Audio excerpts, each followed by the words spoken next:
Freddy's coming for you. 3, 4, better lock your door. 5, 6, grab a crucifix.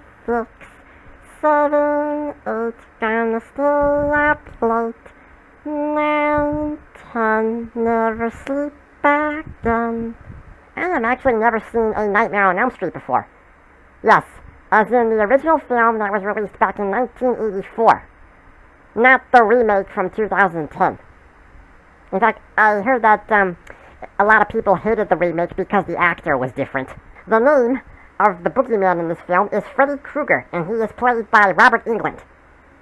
In fact, this boogeyman is supposed to be some sort of evil spirit of sorts who takes the form of a badly burnt victim dressed in a red and black sweater, all filthy it is, and he wears a brown fedora on his head, and he has a glove with 4 blades on it.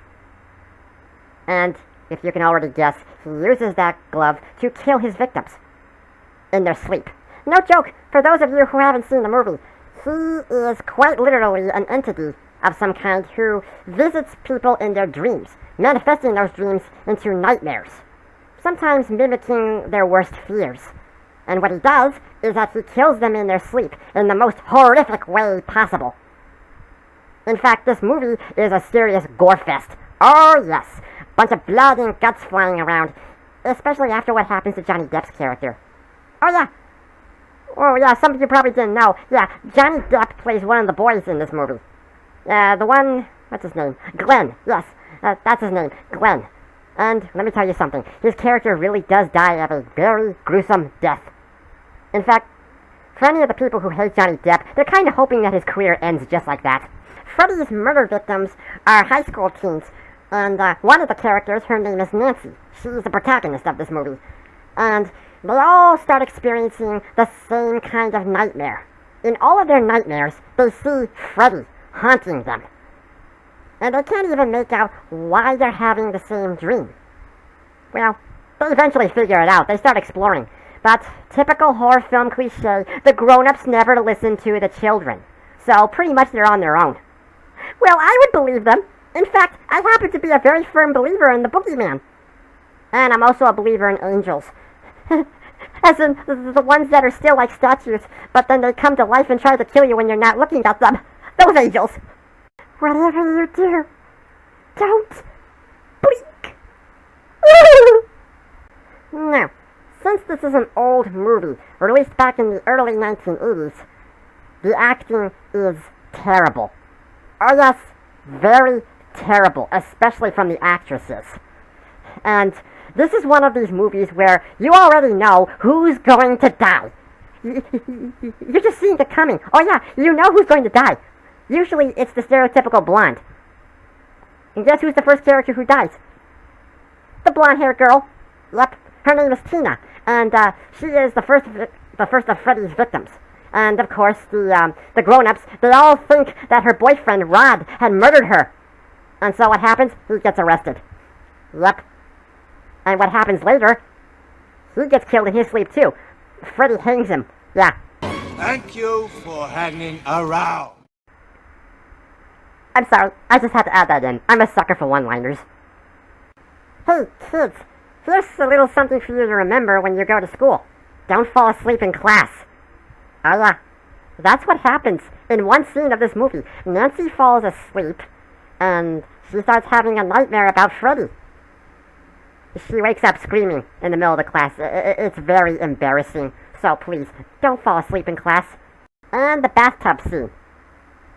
Well, what can I say? Freddy is a pervert. While suffering from all the nightmares, Nancy eventually discovers the identity of the boogeyman haunting everyone's dreams as Fred Krueger. Once in life, a child murderer who was killed by all the parents of Elm Street, including Nancy's mother. Well, of course, all the parents, they kept it all covered up from their kids because, they literally murdered someone. Although, the reason why they did it was because the court, the judge, and everyone refused to put Freddy behind bars. Probably because of the Miranda Act.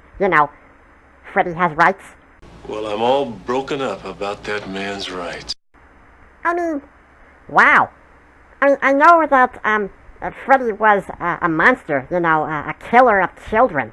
I mean, really, he was a very, very bad man, both when he was alive and when he's dead.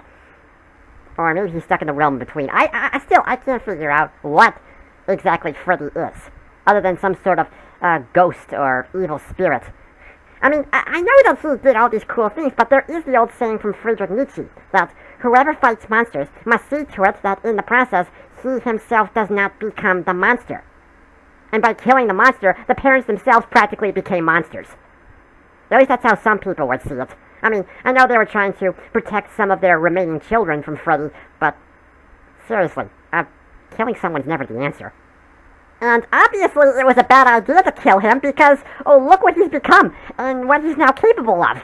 There was this one scene where Glenn, again, the boy played by Johnny Depp, literally turns into a fountain of blood and guts. I mean, he did his best to stay awake, so that he doesn't fall prey by Freddy. I mean, he even had a stereo in loud volume so that he can keep himself awake. But of course, his mother, again, the grown-ups do not listen to any of the children, is like, oh, you have to fall asleep, Glenn.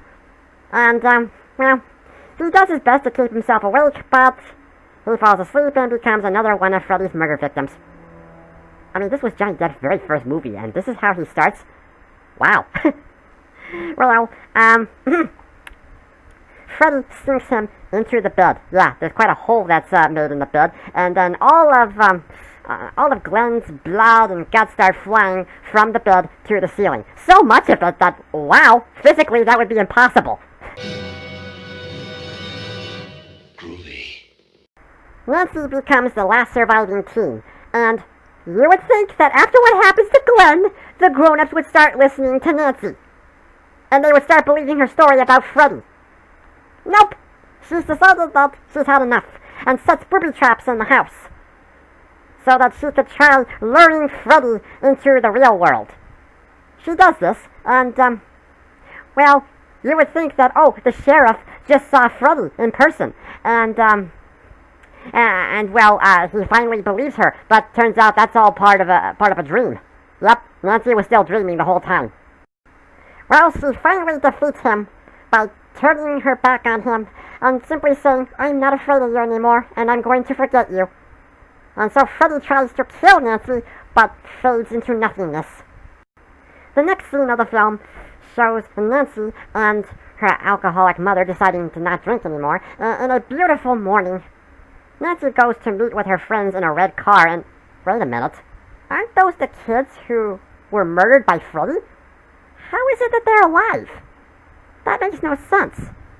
And then the car starts coming to life, all the windows close, and the car is moving away, and you see Freddy's glove reaching out to Nancy's mother and sucking her right back into the house, supposedly killing her.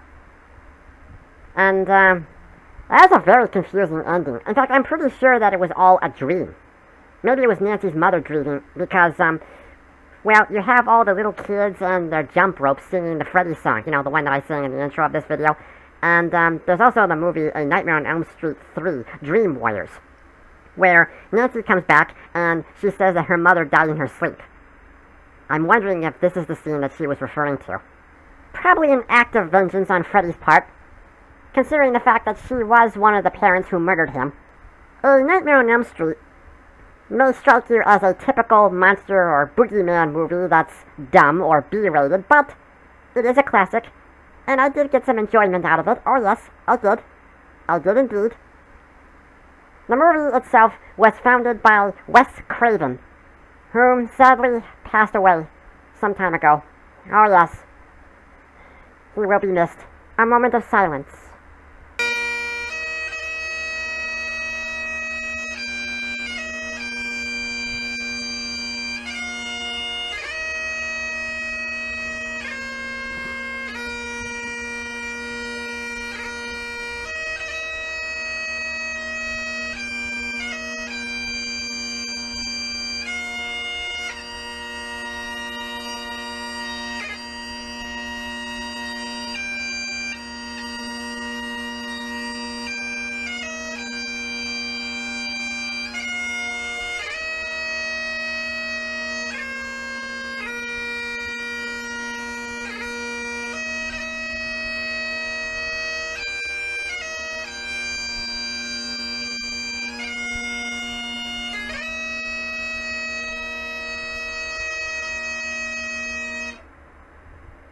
thank you all for watching. If there are any other boogeyman films that you want me to talk about, just send them my way. Goodbye.